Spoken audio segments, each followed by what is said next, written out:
Hello students, आपका अपने परिवार माइंड बूस्टर स्टडी में एक बार फिर से हार्दिक स्वागत।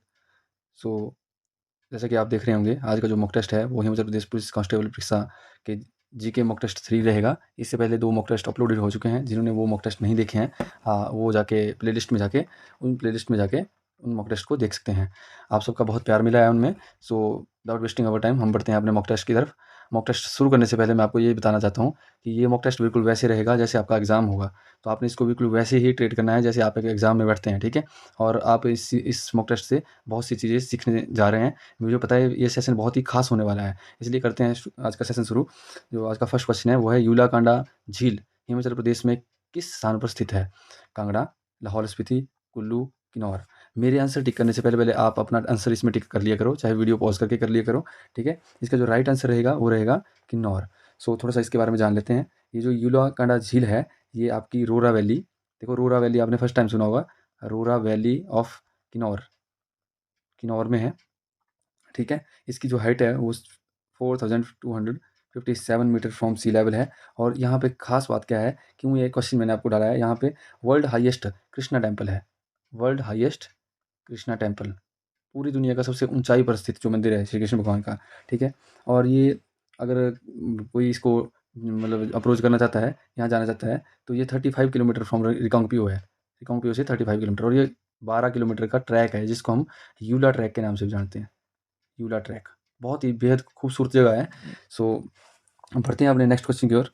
थोड़ा सा एक फैक्ट और बता देता हूँ इसमें कि यहाँ की जो है जन्माष्टमी फेमस है। जन्माष्टमी, ठीक है? और इसको खेहरी सिंह ने शुरू करवाया था। ये भी क्वेश्चन आपको पेपर में आ सकता है कि जो कृष्ण जन्माष्टमी है यूलाकांडा की, वो किस राजा ने शुरू करवाई थी, ठीक है? माना ये जाता है कि ये जो मंदिर है इसको पांडवों ने अज्ञातवास के समय बनाया था, ठीक है? ये एक लोक दंत कथा है। बाकी एक कथा इसके बारे में ये भी है कि एक सेज होते थे, ऋषि होते थे, ठीक है? उन्होंने वहाँ पे श्री कृष्ण की आराधना की थी, और बाद में उनका जो शरीर था वो उसी लेक में मिल गया था, और उसी से वो डिवाइन एनर्जी वहाँ पे उत्पन्न हुई है, ठीक है?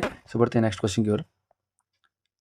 हाल ही में प्रथम खो-खो वर्ल्ड कप कहाँ करवाया गया? Bharat, Iran, Ukraine, United kingdom. जिन्होंने मेरी करंट अफेयर की वीडियो देखी होगी हिमगिरी राज की, उसमें मैंने ये चीज़ करवाई हुई थी, और ये आपके पेपर पॉइंट ऑफ व्यू से भी इंपॉर्टेंट बन जाती है। तो इसका जो राइट आंसर रहेगा वो रहेगा भारत। भारत में कहाँ? Indira Gandhi arena, Indira Gandhi arena, arena, ये न्यू दिल्ली में है। अब ये आप सोचेंगे कि ये क्वेश्चन मैंने क्यों डाला है, ये हिमाचल पर्सपेक्टिव से क्यों इम्पोर्टेंट हो जाता है? ये इसलिए इम्पोर्टेंट हो जाता है कि इस टीम में ये तो एक तो बात ऐसी है कि खो-खो का फर्स्ट वर्ल्ड कप हुआ है। आज तक कोई वर्ल्ड कप नहीं हुआ है खो-खो का, ठीक है? ये फर्स्ट टाइम जो है वर्ल्ड कप करवाया गया, और करवाया किसने? भारत ने इसको भारत ने इसकी मेज़बानी की, वो भी कहाँ पे? दिल्ली में, न्यू दिल्ली में। और ये खास इसलिए है क्योंकि इसमें जो विनिंग टीम है हमारी पूरी इंडिया की, उसमें हमारे हिमाचल से एक लड़की है, वो गर्ल्स की, नीता ठाकुर, नीता ठाकुर, और ये संबंध रखती हैं कुल्लू से, ठीक है? इसलिए आपको ये क्वेश्चन जो है इंपॉर्टेंट बन जाता है, ठीक है? बढ़ते हैं अपने नेक्स्ट क्वेश्चन की ओर। भारतीय सेवा द्वारा पर्वत प्रहार अभ्यास 2024 में कहाँ संपन्न किया गया? तो इसका ऑप्शन ए है लद्दाख, अरुणाचल प्रदेश, राजस्थान, पश्चिम बंगाल। आप थोड़ा-सा इसको सोच लिया करो, वैसे ही इसको ट्रीट करो जैसे आप एग्ज़ाम में बैठे हैं, ठीक है? तो इसका राइट आंसर जो होगा वो होगा लद्दाख, ठीक है? ऐसे क्वेश्चन आपको पेपर में देखने को ज़रूर मिलेंगे, कोई ना कोई एक्सरसाइज़ ज़रूर मिलेगी, ठीक है? अभी हाल ही में एक एक्सरसाइज़ कंडक्ट हुई थी जिसका नाम था साइक्लोन, साइक्लोन 3। और ये साइक्लोन 3 किस-किस के बीच में हुई थी? ये हुई थी इंडिया और इजिप्ट के बीच में। इजिप्ट, पता होगा आपको, इजिप्ट को मिस्र भी बोलते हैं हम हिंदी में, ठीक है? मिस्र। और ये आपसे ये भी कंट्री कैपिटल भी पूछेंगे, तो मिस्र की जो कैपिटल है वो क्या है? कायरो। ऐसे आपने हर चीज़ को साथ में लेके चलना है, ठीक है? एक और अभ्यास हुआ था, शक्ति एक्सरसाइज़, शक्ति एक्सरसाइज़, ठीक है? और ये कहाँ पे हुई थी? मेघालय में। ऐसा भी पूछेंगे आपसे कि कहाँ पर हुई, ऐसा भी पूछेंगे कि नाम क्या था, ये भी पूछेंगे कि किस-किस के बीच में हुई है। तो ये हुई है इंडिया-फ्रांस के बीच में, इंडिया और फ्रांस के बीच में, ठीक है? आप मेरे को कमेंट में बताएँगे कि एक बड़ी इंपॉर्टेंट एक्सरसाइज़ है जिसका नाम है युद्ध अभ्यास, युद्ध अभ्यास, ठीक है? आप मेरे को बताएँगे कि ये कहाँ पर हुई और किस-किस के बीच में हुई है। बहुत इंपॉर्टेंट है पेपर पॉइंट ऑफ व्यू से, ठीक है? आपको ज़रूर पेपर में देखने को मिल सकती है। नेक्स्ट क्वेश्चन है हमारा, याक प्रजनन केंद्र हिमाचल प्रदेश में कहाँ स्थित है? देखो, एनिमल हस्बेंड्री की जो वेबसाइट है, उसमें बहुत से फार्म हैं, उनकी जो फार्म की लिस्ट है, और हर बार एग्ज़ाम में ये देखा जाता है कि कोई ना कोई फार्म जो है आपसे पेपर में पूछ लिया जाता है, ठीक है? चाहे वो भेड़ प्रजनन केंद्र हो, कुक्कुट प्रजनन केंद्र हो, या याक हो, या कोई हॉर्स हो या कोई हो, मतलब ये कोई ना कोई तो आपसे पूछे, खरगोश हो, ठीक है? तो इसका जो राइट आंसर रहेगा, मैं आपको राइट बता देता हूँ इसमें, इसका राइट आंसर रहेगा लारी। अब ये लारी कहाँ पर है? लारी है लाहौल स्पीति में, और ये एक्चुअल में इसका जो पूरा नाम है वो याक व घोड़ा प्रजनन केंद्र है। यहाँ पे दोनों चीज़ों का प्रजनन मतलब क्या होता है? रिप्रोडक्शन, ठीक है? जैसे नेक्स्ट जो जनरेशन है उसको बनाने के लिए जो अच्छी क्वालिटी के आगे ब्रीड तैयार करने के लिए काम किया जाता है, ठीक है? तो ये क्या है यहाँ पे? लारी। अब आपसे कई बार ऐसे पूछ लेता है, ठीक है? क्योंकि हाल ही में मैंने सरोल गया था मैं, तो वहाँ पे मैंने इस चीज़ को देख के आया। कोई अगर चंबा से होगा तो सुल्तानपुर के पारली साइड सरोल है, ठीक है? सो वहाँ पे भेड़ प्रजनन केंद्र है। क्या है? भेड़ प्रजनन केंद्र। वहाँ के लोग ज़्यादा भेड़-बकरियाँ पालते हैं, ठीक है? अब आपसे एक नहीं है हिमाचल में बहुत सारे भेड़ प्रजनन केंद्र हैं, ठीक है? हम इसमें कवर कर लेंगे सारे, ठीक है? एक है ताल में, ताल कहाँ है? हमीरपुर में, ठीक है? एक है आपका शिमला में, शिमला के ज्योरी में, ज्योरी, शिमला। एक है आपका किन्नौर के करछम में, करछम, किन्नौर। देखो हिंदी और इंग्लिश वाले दोनों कोऑपरेट कर लेना, मैं बिल्कुल आराम से लिख रहा हूँ इसमें, ठीक है? जिसको समझ मतलब वहाँ पे देखने में दिक्कत होगी वो मेरे वर्ड्स के ऊपर जाना, ठीक है? जैसे मैं करछम बोल रहा हूँ तो ये करछम है, ठीक है? और एक आपका है मंडी में कहाँ है? नगवाई में, नगवाई सबने सुना होगा, नगवाई। और ये जो सरोल है इनको बार-बार पूछा जाता है, ठीक है? नगवाई कहाँ है? मंडी में। आई होप आपको समझ आ रहा होगा। तो प्रजनन केंद्र आपने ज़रूर याद करके जाना है। जैसे हमने इस वीडियो में कवर कर लिए भेड़ वाले, अगले में हम खरगोश कर लेंगे, उससे अगले में हम कुक्कुट वाले कर लेंगे, उससे अगले में हम पशु प्रजनन केंद्र कर लेंगे, उससे अगले में हम अंगोरा खरगोश कर लेंगे। ऐसे हम 4-5 मॉक टेस्ट में इसको खत्म कर लेंगे, ठीक है? सो इस प्रकार से आपके रहेंगे। हम बढ़ते हैं नेक्स्ट क्वेश्चन की ओर। बहुत ही इम्पोर्टेंट क्वेश्चन आपके एग्जाम में आपको देखने को मिल सकता है। तो इसका क्या है क्वेश्चन? राष्ट्रीय पुलिस स्मृति दिवस कब मनाया जाता है? ठीक है? 12 जनवरी, 13 जून, 19 सितंबर, 21 अक्टूबर। आप अपना आंसर दो। तो इसका राइट आंसर रहेगा पुलिस स्मृति दिवस 21 अक्टूबर। ये दिवस क्यों मनाया जाता है? जैसे हमारे जो पुलिस के जवान हैं वो समटाइम ये भी देखा गया है कि वो जैसे किसी बड़ी दुर्घटना में वो वीरगति को प्राप्त होते हैं या फिर कोई बहुत बड़ा कार्य करते हैं, ठीक है? उसके लिए उनको स्मृति क्या होती है? याद। तो उनकी याद में मनाया जाता है, ठीक है? सो इसका राइट आंसर क्या होगा? 21 अक्टूबर। थोड़ा-सा यहाँ पे मैंने कुछ ऑप्शन ऐसे लिए हुए हैं, जैसे 12 जनवरी। 12 जनवरी को क्या मनाते हैं हम? 12 जनवरी को मनाते हैं राष्ट्रीय युवा दिवस, राष्ट्रीय युवा दिवस, ठीक है? अच्छा 13 जून को नहीं होता पर 14 जून को ज़रूर होता है, ठीक है? 14 जून को होता है विश्व रक्तदाता दिवस, रक्तदाता दिवस, ठीक है? और नेक्स्ट है 19 सितंबर। 19 सितंबर को नहीं होता पर 16 सितंबर को होता है हमारे, क्या होता है? आप बताओ मेरे को? World ozone day, world ozone दिवस, ठीक है? तो देखो क्वेश्चन हमारा एक था, ठीक है? अगर मॉक टेस्ट को लेते हम तो सीधा मैं इसमें क्वेश्चन लेता, इसका आंसर बताता और बताता क्यों मनाया जाता है और चला जाता, ठीक है? पर मैंने इसमें क्यों कवर कर रहा हूँ कि एक क्वेश्चन में आपके 4 नए और दिवस जो डेज़ हैं वो कवर हो गए इसमें, ठीक है? अगर आप 10 मॉक करके जाएँगे तो 10 में आप 40 इंपॉर्टेंट करके जाएँगे, 40 में कोई ना कोई तो आपको आएगा। डेफ़िनेट श्योर है कि यहाँ से आपको आएगा, ठीक है? तो इसलिए मैंने यहाँ पे क्या किया हुआ है कि इस प्रकार से आपको एक्सप्लेनेशन देनी शुरू की है। हो सकता है वीडियो लंबी हो जाए, पर मैं चाहता हूँ आप इस वीडियो से बहुत कुछ सीख के जाएँ, ठीक है? सो आप मेरे को कमेंट में ज़रूर बताएँगे कि जो विश्व जल दिवस होता है, वो कब मनाया जाता है? विश्व जल दिवस कब मनाया जाता है? ठीक है? आई होप आपको समझ आया होगा। बढ़ते हैं नेक्स्ट क्वेश्चन की ओर। हमारा जो नेक्स्ट क्वेश्चन है वो है निम्न में से पहाड़ी चित्रकला पुस्तक के लेखक कौन है? आपके सिलेबस में है एक है बुक्स एंड ऑथर, ठीक है? और ये हिमाचल के ही राइटर हैं, तो इसलिए मैंने इसको इम्पोर्टेंट डाला हुआ है। ये बहुत इंपॉर्टेंट पर्सनैलिटी हैं, ठीक है? तो ऑप्शन ए है Kishorilal Vaidya, Rahul Sankrityayan, J C Frank, L P Pandey होना था इसमें, क्या होना था? L P Pandey. तो इसका जो राइट आंसर रहेगा वो क्या रहेगा? किशोरीलाल वैद्या। देखो किशोरीलाल वैद्या का संबंध जो है मंडी डिस्ट्रिक्ट से है, ठीक है? और 1937 में इनका बर्थ है। इन्होंने हिमाचल की जो आर्ट एंड कल्चर की लेगेसी है उसको ऊपर ले जाने के लिए बहुत काम किए इन्होंने, ठीक है? और इन्होंने बहुत अच्छी-अच्छी बुक्स लिखी हैं। तो इन्होंने बहुत बुक्स लिखी हैं। मैंने इनकी थोड़ी-सी इंपॉर्टेंट बुक्स आपके लिए यहाँ पे डिटेल लिखी हैं। तो एक रहेगी इसमें पहाड़ी चित्रकला, दूसरी रहेगी इसमें हिमाचल प्रदेश के मंदिर, ठीक है? जैसे राहुल सांकृत्यायन है, इनकी है हिमालय के परिचय, हिमालय का परिचय, ठीक है? और जेसी फ्रैंक की बुक है इसमें हिमालयन आर्ट। और एल पी पांडे की बुक है प्राचीन हिमालय, प्राचीन हिमालय, ठीक है। देखो क्वेश्चन एक था, यहाँ से आपने ज़रूर याद रखना है, ये जो ये पर्सनैलिटी है ये भी इम्पोर्टेंट है। ये जो ये बुक है ये बहुत बार जो है एचपीपीएससी ने इसको पहले पूछा हुआ है, ठीक है, हिमालयन आर्ट, ठीक है। और ये आपने याद रखना है, अगर इंग्लिश में पूछा है तो इंग्लिश वाला ही देखो, हिमालयन आर्ट का हिंदी में वो क्या बन जाएगा, हिमालयन चित्रकला। तो कहीं कहीं ये जो बुक्स हैं सारे इनके नाम हिमालय, हिम, पहाड़ी, ऐसे ही नाम है इनके, तो इनको ऐसे ही नाम याद रखना आपने, जैसे इसमें है JC Frank Himalayan art, LP Pandey प्राचीन हिमालय, राहुल सांकृत्यान हिमालय का परिचय, किशोरीलाल वैद्य एक पहाड़ी चित्रकला आ जाएगी, हिमाचल प्रदेश के मंदिर आ जाएंगे। एक और बुक थी इनकी, अगर मेरे को याद आएगी तो मैं डाल दूंगा आपको, ठीक है। सो नेक्स्ट क्वेश्चन है, फौजल किसकी सहायक नदी है? देखो ये वेरी वेरी इंपॉर्टेंट है, ऐसे आपसे कोई भी ट्रिब्यूटरी पूछ ली जाएगी, ठीक है।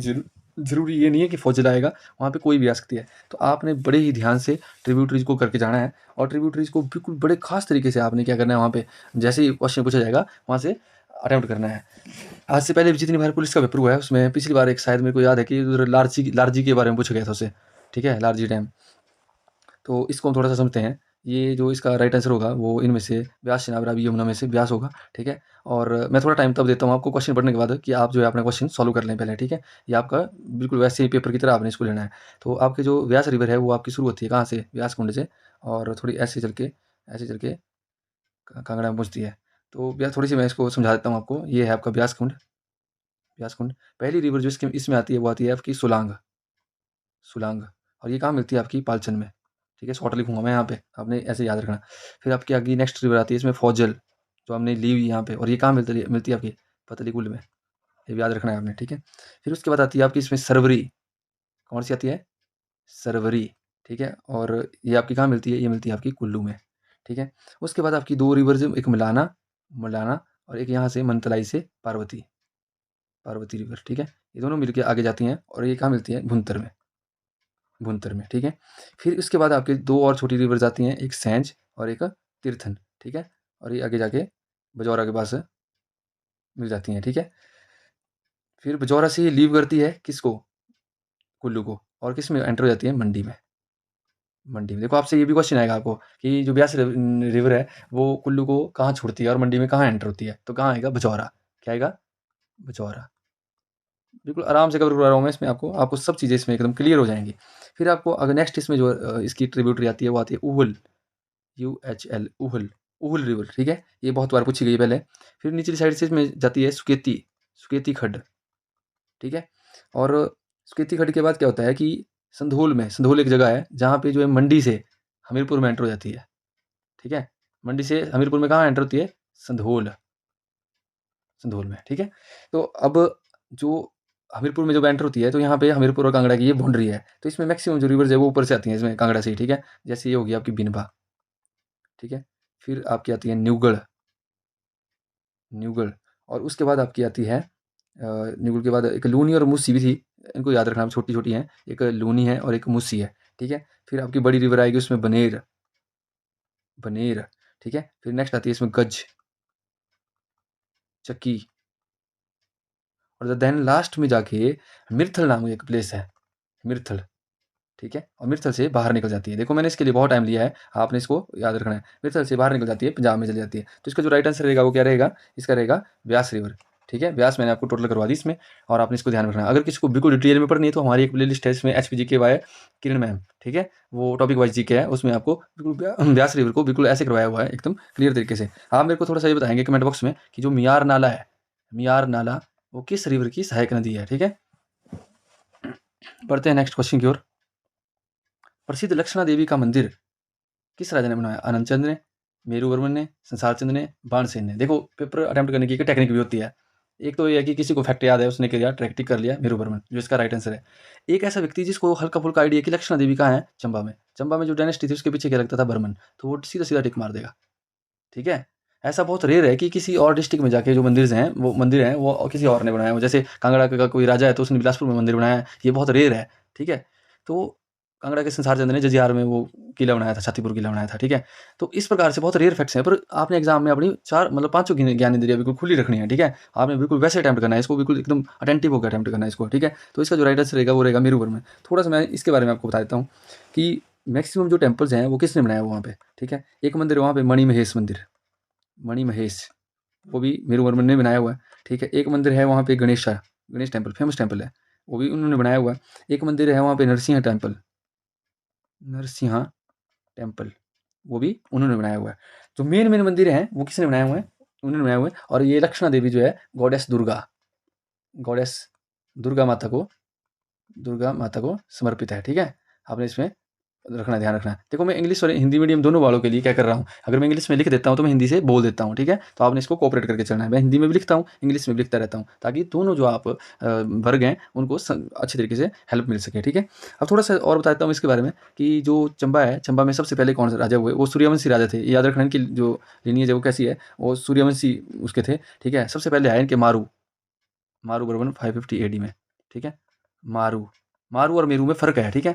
मारू वर्मन इनके सबसे पहले राजा हुए, फिर उसके बाद इनका नाम मारू ही था वैसे, ठीक है? फिर अगले राजा आते हैं इनके आदित्य, और उन्होंने पहली बार क्या लगाया, वर्मन उपाधि लगाई। उनके बाद हुए फिर आगे मेरू वर्मन, मेरू वर्मन, ठीक है? और मेरू वर्मन हुए जिन्होंने भरमौर की स्थापना की थी एक्चुअल में। देखो चंबा रियासत की जो स्थापना थी वो किसने की थी? मारू वर्मन ने की थी। और अगर चंबा शहर की बोलेंगे आपको तब फिर और आ जाएगा नीचे साहिल वर्मन, साहिल वर्मन, ठीक है? और जो मेरू वर्मन है उन्होंने क्या किया था? उन्होंने भरमौर को क्या बनाया था? भरमौर शहर की स्थापना की थी इन्होंने, भरमौर, ठीक है? तो आपने थोड़ा सा याद रखना है कि मारू वर्मन ने चंबा रियासत की स्थापना की थी, और आदित्य वर्मन पहले ऐसे राजा थे जिन्होंने वर्मन लगाया पीछे, ठीक है? और मेरू वर्मन ने जो है भरमौर को स्थापना की थी और ये सारे मंदिर बनाए थे। और साहिल वर्मन ने जो है चंबा शहर की स्थापना, जो चंबा एक्चुअल में टाउन है ना, चंबा टाउन, वो उसकी किसने की थी? साहिल वर्मन ने, चंबा शहर की। सो बढ़ते हैं हम अपने नेक्स्ट क्वेश्चन की ओर। पीबीएमबी भाखड़ा व्यास प्रबंध बोर्ड का गठन कब हुआ? 1964, 1965, 1966 और 1968।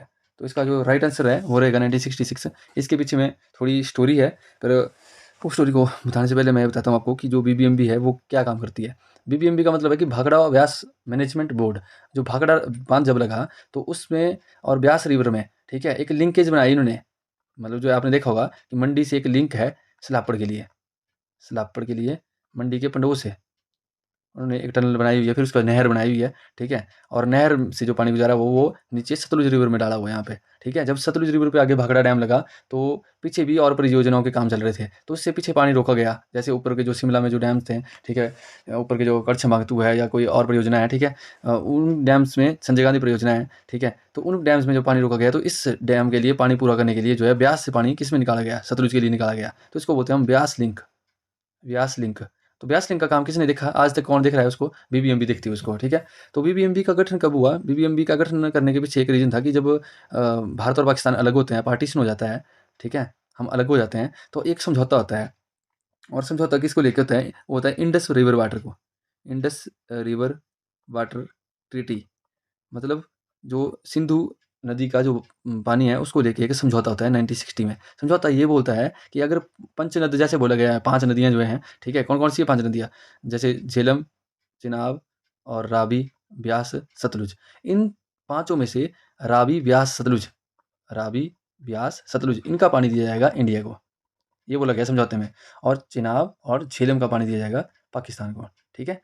तो ये समझौता था। उसके बाद जो है पंजाब रीऑर्गेनाइजेशन एक्ट हुआ 1966 में, मतलब पंजाब का पुनर्गठन हुआ, ठीक है? पहले हिमाचल का कुछ पार्ट पंजाब का होता था, तो पंजाब जो रीऑर्गेनाइजेशन एक्ट हुआ, ठीक है? 1966 में, उसमें एक मतलब 79 आर्टिकल था उसमें, ठीक है? तो उसके अंडर जो है ये बनाया गया, बीएमबी बनाया गया, भाखड़ा मैनेजमेंट बोर्ड, और बाद में जाके उसका नाम चेंज कर दिया गया 1976 में Bhakra BBMB, Bhakra Beas management board. पहले क्या था? भाखड़ा मैनेजमेंट बोर्ड था, ठीक है? फिर उसके बाद जब ये ब्यास लिंक बनाने की बारी आई तब इसका नाम बीबीएमबी पड़ा था, ठीक है? तो आपने इसको ध्यान में रखना है, ऐसे क्वेश्चन कई बार एग्जाम में आ जाते हैं। हिमाचल प्रदेश में फूल यात्रा उत्सव किससे संबंधित है? बंजार, मसोबरा, पांगी, रोहडू, ठीक है? तो इसका जो राइट आंसर रहेगा वो क्या रहेगा? क्या रहेगा इसका राइट आंसर? इसका राइट आंसर रहेगा पांगी, ठीक है? थोड़ा सा आपको टाइम देता हूँ मैं सोचने के लिए, ठीक है? सोच लिया करो आप उसमें। थोड़ा सा इस क्वेश्चन में और चीज़ें कवर कर लेते हैं। जो ऑप्शन मैंने डाले हुए हैं, मैं इनको तब डालता हूँ 4 ऑप्शन की, 4 ऑप्शन में और 4 चीज़ें आपको बता सकूँ, ठीक है? जैसे बंजार, बंजार का बंजार मेला अभी फेमस हो रहा है। अब चीज़ें वो पूछी जाएँगी जो पहले एग्जाम में नहीं पूछी गई हैं, तो हमने वो चीज़ें कवर करनी है जो नहीं पूछी गई हैं, ठीक है? और उसके बाद मसोबरा का क्या फेमस है? इसका सीपी फेयर, सीपी मेला होता है यहाँ पे, सीपी मेला, ठीक है? जिसको हम बुफेलो फेयर भी बोलते हैं, बुफेलो फेयर, मतलब भैंसों का मेला आपने सुना होगा, ठीक है? तो शिमला का ये है। फिर पांगी में क्या है, पांगी में हमने बता दिया कि पांगी में क्या होता है, फूल यात्रा होती है। और रोडू में क्या होता है, रोडू में भाई रोडू यात्रा होती है। ठीक है। जैसे और बताऊँ आपको मैं कि अभी एक न्यूज़ में फेस्टिवल था, फुलेच फेस्टिवल, मैंने करंट अफेयर में भी करवाया हुआ है इसको गिरिराज में। ठीक है। तो फुलेच फेस्टिवल कहाँ होता है, सांगला में। सांगला कहाँ है, किन्नौर में। और इसका दूसरा नाम क्या है, तुकपा वैली। तुकपा वैली। ठीक है। तो आपने इसको ध्यान में रखना है। और रामपुर में कौन सा होता है, रामपुर में कौन सा होता है, ये आप मेरे को बताओ। रामपुर में कौन सा फेस्टिवल होता है। ठीक है। ये आपने मेरे को कमेंट बॉक्स में बताना है। मेला होता है वहाँ पे एक तगड़ा, एक तो है ना लवी, लवी नहीं, लवी के अलावा एक और मेला होता है। ठीक है, वो आपने मेरे को बताना है। हिमाचल प्रदेश में हाइड्रो पावर इंजीनियरिंग कॉलेज कहाँ स्थित है। ये हिमाचल के लिए गर्व की बात है कि देश का पहला कॉलेज है जो हिमाचल में है। इसका राइट आंसर रहेगा, पहले ABC में देख लो, बंदला है, कोठीपुरा है, कसोल है, सलापड़ा है। राइट आंसर क्या है, बंदला है। बंदला कहाँ है, बिलासपुर डिस्ट्रिक्ट में। बिलासपुर डिस्ट्रिक्ट में। ठीक है। अब कोठीपुरा की मैंने इसमें 4 ऑप्शन के लिए, जब हम बिलासपुर कर रहे हैं तो बिलासपुर के बारे में 4 चीज़ें और देख लेते हैं। ठीक है। बिलासपुर के कोठीपुरा जगह है, जहाँ पे अभी रिसेंटली जो एम्स बना है। ठीक है। तो आपने क्या याद रखना है, कोठीपुरा। आपसे ये पूछ सकते हैं कि बिलासपुर के कौन से प्लेस पर है। ठीक है। और कसोल क्यों लिया हुआ है, एक कसोल तो उधर है ना, कुल्लू में। और ये जो ये कसोल है, ये बिलासपुर में ही है। बिलासपुर में जहाँ पे डैम लगा हुआ है, कोल डैम। कोल डैम 800 मेगावाट, इतना बड़ा प्रोजेक्ट है। ठीक है। और सलापड़ क्यों लिया मैंने इसमें, सलापड़ इसलिए लिया इसमें कि जो व्यास, मैंने अभी बताया आपको, जो व्यास रिवर का पानी डाला हुआ है ना सतलुज में। ठीक है। लिंक किया हुआ है इनको, व्यास लिंक जिसको हम बोलते हैं, व्यास लिंक। वो किस पॉइंट पे गिरता है, सलापड़ पॉइंट पे गिरता है। कभी आप आएंगे तो बिल्कुल रोड हेड पे है वो। ठीक है। वहाँ पे एक सलापड़ पुल है, उसके सामने है। ठीक है। और जब ये पानी गिर रहा होता है तो एक अच्छा मनमोहक दृश्य है वहाँ से। ठीक है। सो बढ़ते हैं नेक्स्ट क्वेश्चन की ओर। भारतीय संविधान में मौजूद संसदीय शासन प्रणाली निम्न में से कि कौन से देश से देश के संविधान से लिए गए हैं। ठीक है। Germany, USA, England, British, UK। ये तो डेफिनेट है, आपको इसमें से क्वेश्चन आपको आना ही आना है। पिछली वीडियो में मैंने ऐसा क्वेश्चन आपको डाला था। ठीक है। वहाँ पे मैंने बहुत सी चीज़ें बताई थी उसके बारे में। और इस वीडियो में मैं आपको बता देता हूँ कि ये जो इसका राइट आंसर रहेगा वो क्या रहेगा। सोचा आपने, इसका जो राइट आंसर है वो है ब्रिटिश।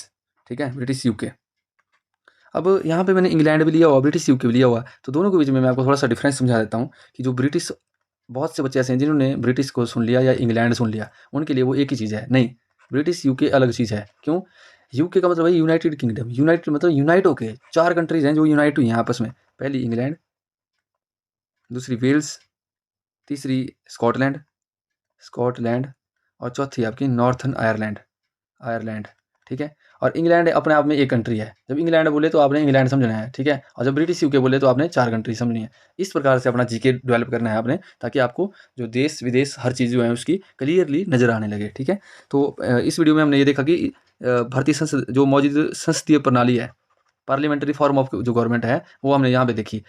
अब इसके अलावा हमने पिछली वीडियो में देखा था कि यहाँ से फंडामेंटल राइट्स लिए गए थे। ठीक है। और बहुत सी चीज़ें ऐसी हैं, जैसे रिपब्लिक का कंसेप्ट, जो गणतंत्र दिवस हम मनाते हैं, गणतंत्र होने का जो कंसेप्ट है वो कहाँ से लिया है हमने, फ्रांस से। ठीक है। और अगर मैं बात करूँ आपको, जो भारतीय संविधान में हम कोई भी काट छांट करते हैं, जो अमेंडमेंट करते हैं। ठीक है। अमेंडमेंट का मतलब क्या होता है, जो बदलाव करते हैं हम उसमें, एडिटिंग करते हैं, कोई आर्टिकल छेड़ते हैं, तो वो प्रोसीजर हमने कहाँ से सीखा हुआ है, वो सीखा हमने साउथ अफ्रीका से। ठीक है। कहाँ सीखा हुआ, साउथ अफ्रीका से। आप मुझे ये बताओ कि जो भारतीय संविधान में, कमेंट में बताओ, जो नीति निर्देश का एक तत्व है, नीति निर्देश के तत्व हैं, जिनको हम इंग्लिश में बोलते हैं DPSPs। DPSP एक चैप्टर है वहाँ पे, आर्टिकल 33 से लेके आर्टिकल 51 तक। ठीक है। ये बताएंगे आपकी ये किस कंट्री से लिए गए हैं। ठीक है, नीति निर्देश। सो बढ़ते हैं अपने नेक्स्ट क्वेश्चन की ओर। हिमाचल प्रदेश का सर्वोच्च खेल पुरस्कार, परशुराम पुरस्कार, किस वर्ष शुरू हुआ था। 1954, 1992, 1987, 1950। ठीक है। सो बताओ इसके बारे में। इसका जो राइट आंसर रहेगा वो रहेगा आपका 1987। अब मैंने इसमें ये पुरस्कार क्यों लिया, एक तो ये हिमाचल का सबसे बड़ा खेल के क्षेत्र में दिया जाने वाला पुरस्कार है। ठीक है। और ये सबसे पहले किसको दिया गया था, सुमन रावत को। सुमन रावत, ये मंडी से संबंध रखते हैं और ये किस फील्ड में है, एथलेटिक्स में। जरूर क्वेश्चन आपको आ सकता है। ठीक है। अब इसमें बाकी पुरस्कार भी इसमें बताए हुए हैं। ठीक है। तो बाकी पुरस्कार हम देखेंगे कि कौन कौन सा पुरस्कार कब शुरू हुए। जैसे यहाँ पे 1954 लिया हुआ मैं, तो इसका जो लेने का मतलब था वो था भारत रत्न। भारत रत्न कब शुरू हुआ, किस वर्ष शुरू हुआ, 1954 में। 1992 में कौन सा हुआ, राजीव गांधी खेल रत्न पुरस्कार, खेल रत्न पुरस्कार, रत्न पुरस्कार। ठीक है। बाद में इसका नाम जो है 2021 में इस गवर्नमेंट ने इसका नाम चेंज करके मेजर ध्यानचंद, मेजर ध्यानचंद खेल रत्न योजना वो कर दिया, इसका खेल रत्न नाम रख दिया। कब, 2021 में। इससे पहले क्या नाम था इसका, इसका नाम था राजीव गांधी खेल रत्न पुरस्कार, ठीक है। तो कब शुरू हुआ था? 1992 में, ठीक है। और आप मेरे को ये बताएंगे कि खेल के क्षेत्र में एक अवार्ड दिया जाता है, अर्जुन अवार्ड।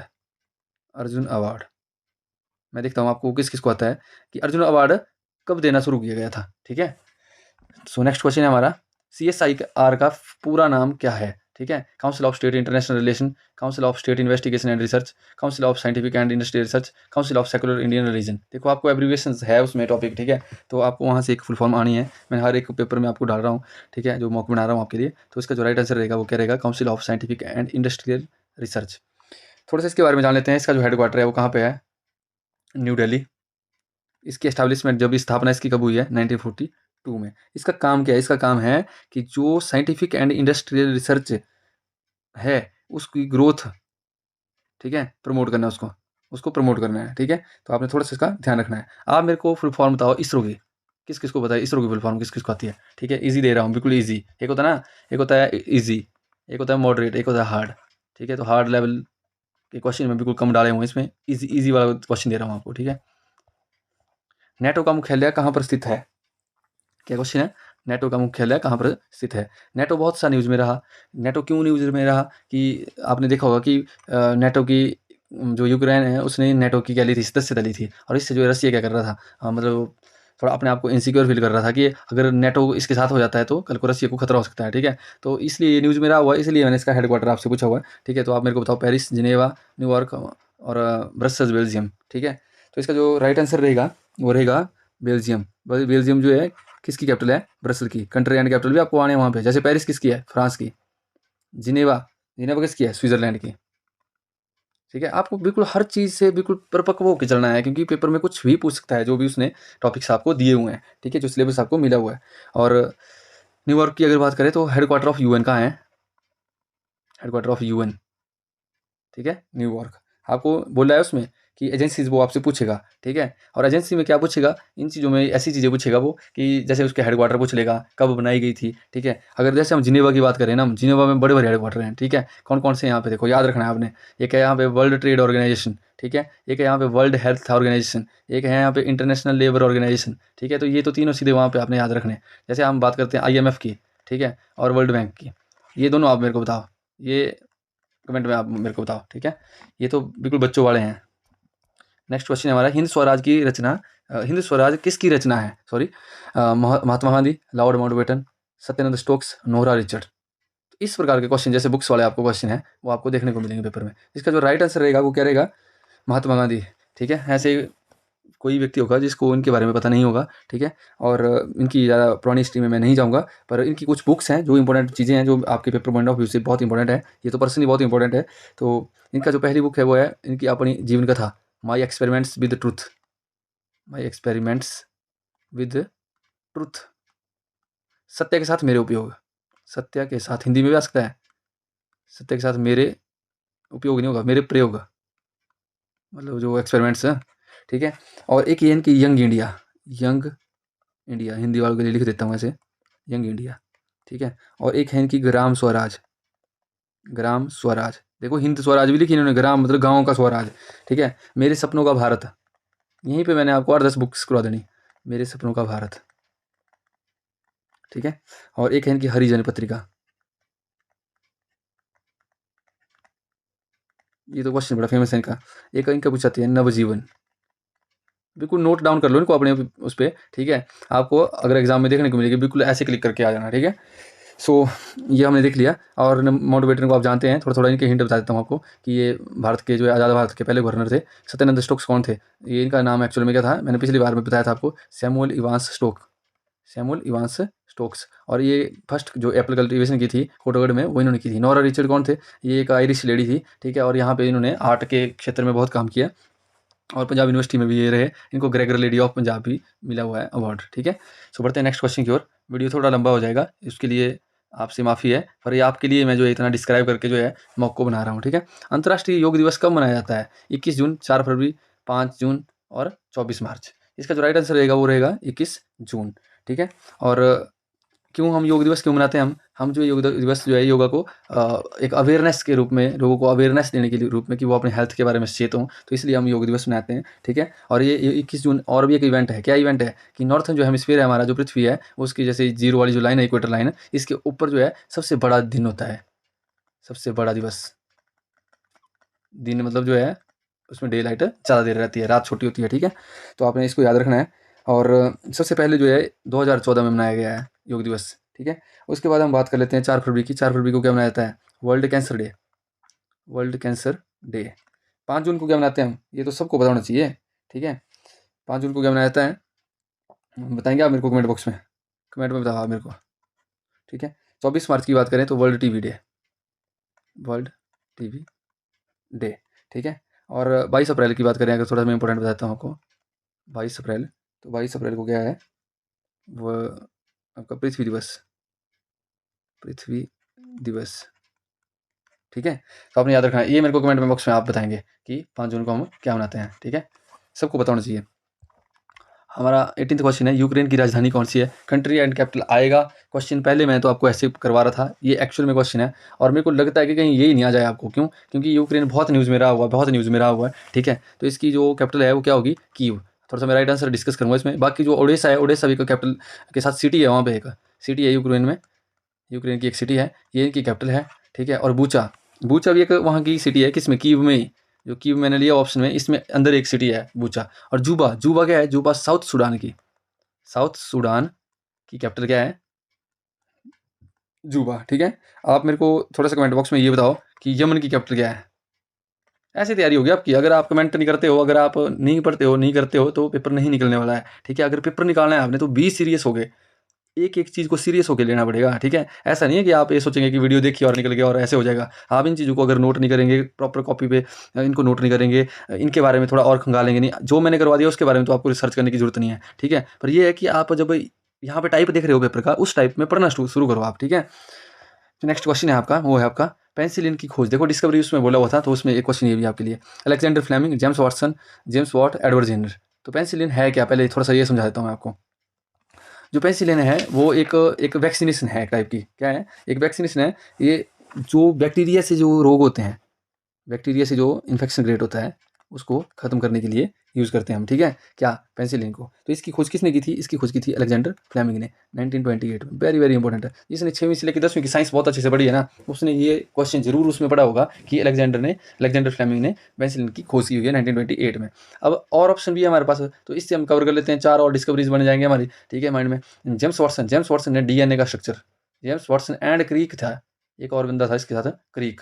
अच्छा, जेम्स वॉट की बात करें तो इन्होंने जो है एक steam engine, what steam engine, steam engine की खोज की थी इन्होंने, ठीक है। और एडवर्ड जेनर का भी नाम जो है सबने सुना होगा, जो छोटी माता निकलती थी ना जब छोटे बच्चे होते थे आप, ठीक है। तो small pox vaccination, small pox vaccination किसने खोज की थी? एडवर्ड जेनर ने, ठीक है। सो हमारा लास्ट क्वेश्चन है, लास्ट नॉट लिस्ट, ठीक है, कि हिम उन्नति योजना किससे संबंधित है? देखो ये क्वेश्चन तो आपको पेपर में मिल सकता है, अगर स्कीम्स में से कोई क्वेश्चन मिलेगा तो इस प्रकार से बनाएगा, और इस क्वेश्चन में कुछ ज़्यादा है भी नहीं, ठीक है। इसमें जो आपको उलझाने वाला काम करेगा, क्या करेगा कि फील्ड दी है एग्रीकल्चर, हॉर्टिकल्चर, फ्लोरिकल्चर, सिल्वीकल्चर। तो इसका जो राइट आंसर होगा एग्रीकल्चर, ठीक है। एक इससे पहले मैंने हिमगंगा योजना आपको करवाया हुआ है, ठीक है, हिमगंगा योजना और हिम उन्नति योजना भी है। तो ये जो एग्रीकल्चर होता है वो आपको पता है, जो आप घरों में करते हैं किसानी, वो एग्रीकल्चर है। हॉर्टिकल्चर क्या है? जो जो फल वाले पौधों से संबंधित है उसको हम क्या बोलेंगे? हॉर्टिकल्चर। फ्लोरिकल्चर क्या है? जो फूलों से संबंधित होता है, ठीक है, फ्लावर से संबंधित है, जो खेती है उसको हम फ्लोरिकल्चर बोलते हैं। सिल्वीकल्चर क्या होता है? ये थोड़ा सा इंपॉर्टेंट है, इसको मैं थोड़ा सा बताता हूँ आपको। इसमें ऐसा होता है कि जैसे कोई जंगल है, ठीक है। अब जंगल में कुछ पौधे ऐसे होते हैं कि वो बहुत ज़रूरत के होते हैं पौधे, ठीक है। मतलब जिनको हम डेली लाइफ में यूज़ करते हैं, चाहे वो जड़ी बूटियाँ हैं, चाहे वो हमारे पशुओं के लिए काम आते हैं, चाहे जो भी है ना। तो उसमें क्या चलता है कि कुछ पौधे अगर हम यहाँ से काट रहे हैं, हार्वेस्ट कर रहे हैं, ठीक है, तो साथ में हम कुछ पौधे पौधे क्या कर रहे हैं उसमें, मतलब जो है लगा रहे हैं, मतलब न्यूली प्लांट कर रहे हैं, ठीक है। और फिर उनको हम क्या कर रहे हैं? एक स्टैंडर्ड टाइम दे रहे हैं, स्टैंडर्ड टाइम दे रहे हैं उगने के लिए, और कुछ अर्से बाद फिर से उनको हार्वेस्ट कर रहे हैं। तो इस प्रकार से हम उस जंगल को क्या करते हैं? बिल्कुल मैनेज करके रखते हैं। तो इस कल्चर को क्या बोलते हैं हम? सिल्वीकल्चर। आपसे ऐसे भी पूछ सकता है कि व्हाट इज़ सिल्वीकल्चर, किससे संबंधित है, और नीचे ऑप्शन दे देगा, ठीक है। तो ये हमारा आज का मॉक टेस्ट था। आप अपना स्कोर मेरे को कमेंट बॉक्स में ज़रूर बताएँगे, और आपका जितना भी स्कोर रहा है ईमानदारी से बताना है, ठीक है। और जिस चीज़ को ये आपको ये मॉक टेस्ट जो है पसंद आया है, वो जो है लाइक शेयर कमेंट जरूर करना, ठीक है। और करंट अफेयर के लिए आप जो है प्रेफर करता हूँ आपको गिरिराज सीरीज, अभी हम कर रहे हैं उसको, ठीक है। इसके अलावा हमारे चैनल के ऊपर विनोद सर हैं, उन्होंने हिंदी पुलिस जो कांस्टेबल के लिए एग्ज़ाम के लिए जो है 37 मॉक टेस्ट करवा दिए हैं उसमें। और मुझे नहीं लगता कि उस मॉक टेस्ट के अलावा आपको हिंदी में कोई क्वेश्चन आपका छूट सकता है उसको देखने के बाद, ठीक है। और अगर हम हिमाचल के जो प्रीवियस ईयर्स के जो क्वेश्चन हैं हिमाचल जीके के, वो किरण मैम ने एक सीरीज़ करवाई है, उड़ान सीरीज़, आप उसको वहाँ पे देख सकते हैं, ठीक है। सो जब तक नेक्स्ट वीडियो नहीं आती है तब तक आप अपना ध्यान रखिए। जय हिंद, जय हिमाचल।